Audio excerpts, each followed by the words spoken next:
Whatever it is that we've done so far to help Joe Biden get elected, we have to do more. We can't be complacent or smug or sense that somehow it's so obvious that this president hasn't done a good job. Because, look, he won once. A warning to Democrats from President Obama in the wake of weeks of falling poll numbers for President Trump, capped by a striking New York Times poll this week that had Biden up by 14 points nationwide, leading in every one of the 6 top battlegrounds. So how deep is the hole? Can Trump come from behind the way he did 4 years ago? We asked 538's Nate Silver for his analysis.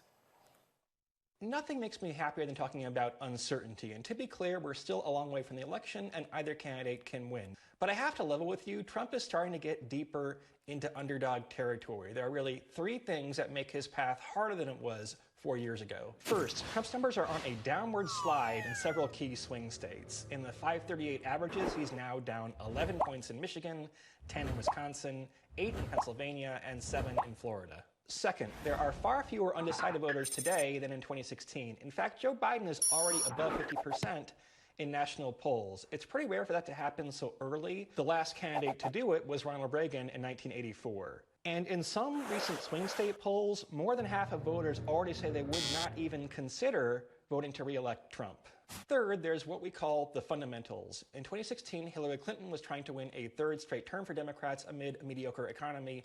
Not so easy, actually. But this time, it's Trump who's on the defensive. 56% of voters are unhappy with Trump's handling of COVID as cases continue to rise in many parts of the country.